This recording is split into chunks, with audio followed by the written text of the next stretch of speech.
میرے ہاتھ میں تھا جب تک میرے مصطفیٰ کا دامن، میرے پاؤں چومتی تھی یہی گردش زمانہ۔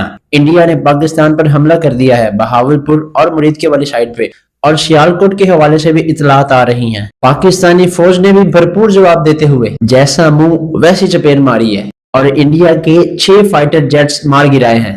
سب سے پہلے آپ نے گھبرانا نہیں ہے۔ میں بطور پاکستانی انڈیا اور مودی کو جواب دینا چاہوں گا، اس بار حقیقت میں آپ کا پالا ان سے پڑا ہے جنہوں نے عشق مصطفیٰ صدیق اکبر سے سیکھا ہے، بہادری عمر فاروق اعظم سے سیکھی ہے، اپنا سب کچھ نبی پاک کے نام پر لٹا دینا عثمان غنی ذوالنورین سے سیکھا ہے، شجاعت بہادری میدان میں ڈٹنا دشمن کے پرخچے اڑا دینا مولا علی شیر خدا سے سیکھا ہے۔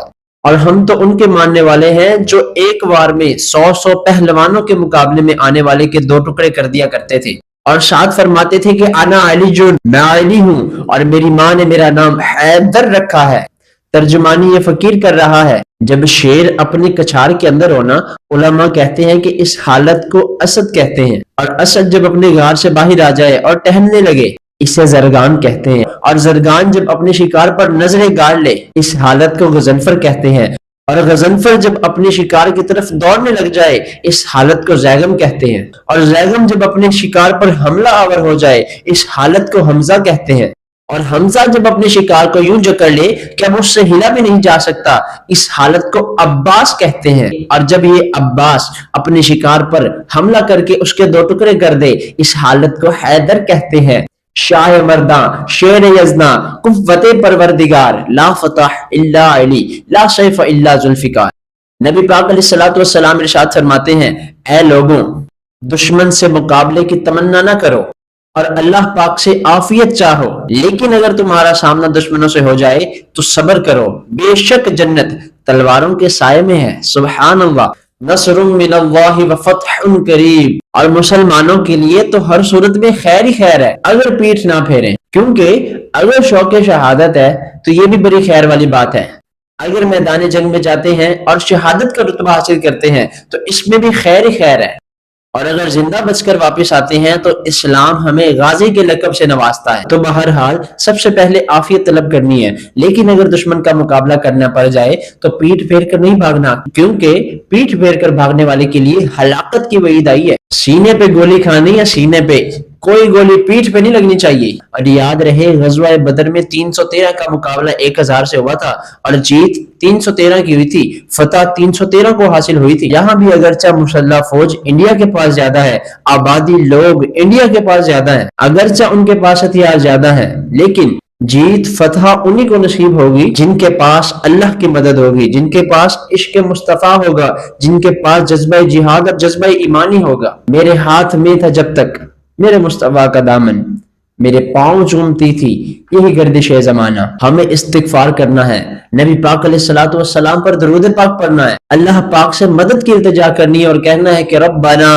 ظلمنا انفسنا وان لم تغفر لنا وترحمنا لنکونن من الخاسرین۔ اے ہمارے رب، اے ہمارے مالک و مولا، ہم اپنی جانوں پر ظلم کر بیٹھے ہیں، لیکن اگر تو ہمیں معاف نہیں کرے گا ہم نقصان اٹھانے والوں میں سے ہوں گے۔ یا اللہ پاک ہماری مدد فرما، یا رب العالمین ملک پاکستان کی خیر فرما، ملک پاکستان کے مسلمانوں کی خیر فرما، ملک پاکستان کے مسلمانوں میں جذبہ جہاد اور جذبہ ایمانی دے دے، ملک پاکستان کے مسلمانوں کو ہدایت کے راستے پر چلا دے، ملک پاکستان کے لوگوں کو ہوش کے ناخن لینے کی توفیق عطا فرما۔ جو کچھ بھی ہے سب اپنے ہی ہاتھوں کے ہیں کرتوت، شکوا ہے زمانے سے نہ قسمت سے گلا ہے، دیکھے ہیں یہ دن اپنی غفلت کے بدولت، سچ ہے کہ برے کام کا انجام برا ہے، وہ قوم جو کل تک کھیلتی تھی شمشیروں کے ساتھ، سینما دیکھتی ہے آج وہ شمشیروں کے ساتھ۔ یار اب تو ہوش کے ناخن لے لو نا، اب تو میں اپنی ماؤں بہنوں کو کہوں گا کہ پردہ کر لو نا، اب تو اپنے میں بھائیوں کو کہوں گا کہ یار سچ بولو نا، ناپ تول صحیح رکھو نا، اب تو میں اپنے مسلمان بھائیوں کو کہوں گا کہ یار دین اسلام کی طرف آؤ نا، اب تو یار کم از کم اسلام کی طرف آؤ نا۔ بنی اسرائیل پر عذاب آ گیا، اللہ نے فرمایا ساری بستی تباہ کر دو، فرشتوں نے عرض کی یا اللہ تیرے کچھ نیک بندے بھی وہاں رہتے ہیں، اللہ نے فرمایا ان کو سب سے پہلے تباہ کرنا، تو عرض کی مالک و مولا وہ تیرے نیک بندے ہیں، انہوں نے کبھی تیری نافرمانی نہیں کی، ہر وقت تیرا ذکر ہی کرتے ہیں، تو اللہ نے فرمایا ان کو سب سے پہلے تباہ کرنا۔ کیوں؟